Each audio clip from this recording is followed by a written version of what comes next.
राजस्थान की कौन सी नदी कर्क रेखा को 2 बार पार करती है? तो राजस्थान की माही नदी कर्क रेखा को 2 बार पार करती है। राजस्थान के नक्शे के नीचे नीचे लिखा हुआ है ना। करमाई तथा सूकली, करमाई तथा सूकली किसकी सहायक नदियाँ हैं? तो यहाँ पे मैंने पहले से लिख दिया, जाखम। चाप नदी कहाँ से निकलती है? तो ये कालिंजरा की पहाड़ियों से निकलती है। और कालिंजरा की पहाड़ियाँ कहाँ पर है? बांसवाड़ा में।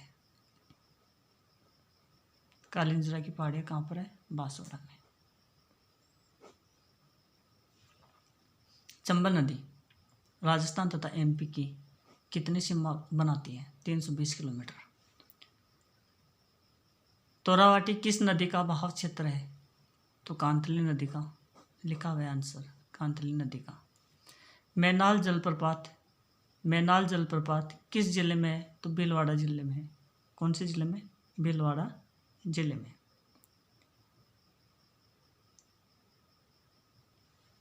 भीमताल जलप्रपात किस जिले में है? अगला प्रश्न है।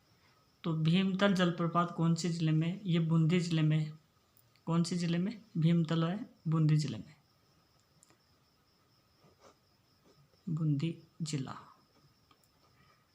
नदी कौन सी? मांगली नदी, मांगली, मांगली नदी। भीमताल जलप्रपात कौन सी जिले में? बूंदी जिले में और मांगली नदी पर बना हुआ है। यहाँ पे थोड़ा काटाकाटी हो गई। बंद बारेटा बांध, बंद बारेटा बांध किस नदी पर है? तो ये मुकुंद नदी पर है। कौन सी नदी पर? मुकुंद, मुकुंद नदी पर। और कहाँ पर है? भरतपुर में, भरतपुर। बंद बारेटा बांध कहाँ पर है? भरतपुर में। कौन सी नदी पर? मुकुंद नदी पर।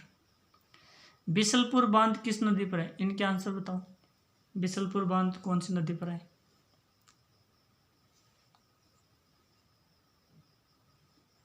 बनास नदी पर, बनास। बिसलपुर बांध कौन सी नदी पर? बनास नदी पर। और कौन से जिले से? टोंक जिले से, टोंक जिले में बनाया हुआ है। चाकण बांध किस नदी पर है? तो चाकण बांध चाकण नदी पर ही है। लेकिन ये बताओ कौन से जिले में? जिला कौन सा है? चाकण बांध चाकण नदी पर ही बना है, लेकिन जिला कौन सा है ये बताना है। बूंदी नदी पर, वो बूंदी जिले पे नदी थोड़ी है, बूंदी, बूंदी जिले में। ठीक है। चंद्रभागा नदी, चंद्रभागा नदी का उद्गम स्थल कौन सा जिला है? चंद्रभागा नदी का उद्गम स्थल कौन सा जिला है?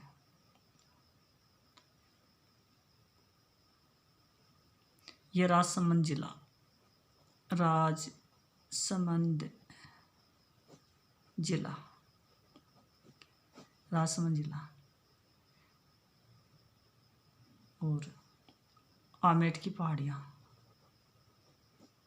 आमेट की पहाड़ियाँ यहाँ से निकलती है। भीलवाड़ा में जाकर के माही नदी से मिल जाती है। किस नदी का प्रवाह क्षेत्र 56 का मैदान कहलाता है?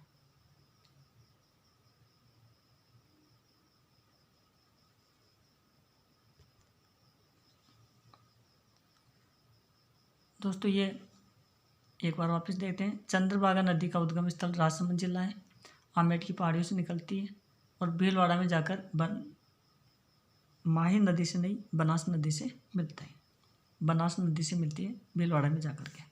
ठीक है, सही कर लेना थोड़ा। अगला प्रश्न है 56 का मैदान किस नदी का प्रवाह क्षेत्र कहलाता है? 56 माही,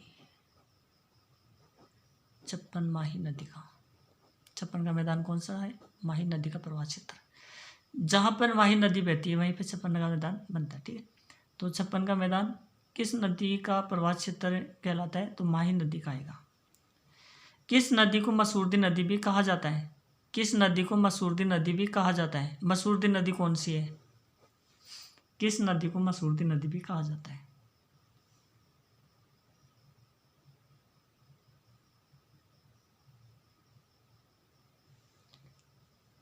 मसूरदी नदी कहते हैं कांकणी नदी को। कांकणी नदी। शेरनी या शेरनी या मेंढका, कैसे नाम है यार, शेरनी और मेंढका किसकी सहायक नदियां हैं? नदी तो एक ही है, किसकी सहायक नदी है? पार्वती की। पार्वती नदी आएगा। पांचना बांध किस जिले में है? पांचना बांध किस जिले में है? तो पांचना बांध कौन से जिले में? कोटा में ही है, सॉरी करौली में। कोटा में कहाँ से चला गया? पांचना बांध कौन से जिले में? करौली जिले में। पांचना बांध कौन से जिले में? करौली जिले में। पांचना बांध किस में? करौली जिले में। सोमका गदर परियोजना किस जिले में है? तो सोमका गदर परियोजना है उदयपुर में। कहाँ पर? उदयपुर। पांचना बांध करौली में। शेरनी या मेंढका किसकी सहायक नदियाँ हैं? ये पार्वती की। किस नदी को मसूरदी नदी भी कहते हैं? कांकणी नदी को। और 56 का मैदान माही नदी का प्रवाह क्षेत्र है। चंद्रभागा नदी का उद्गम स्थल कौन सा है? राजसमंद जिला। आमेट की पहाड़ियों से निकलती है, भीलवाड़ा में जा करके बनास नदी से मिलती है। और चाकन बांध कौन सी नदी पर बनाया गया है? ये बूंदी, ये चाकन बांध चाकन नदी पर है और बूंदी जिले में। ठीक है, नेक्स्ट औरई बांध। औरई बांध किस जिले में है? औरई बांध कौन से जिले में है? चित्तौड़गढ़ जिले में। चित्तौड़गढ़ जिला है जिसमें गोपालपुरा नाम का गांव है, वहीं पर औरई बांध बनाया है। चित्तौड़गढ़ जिला, गोपालपुरा।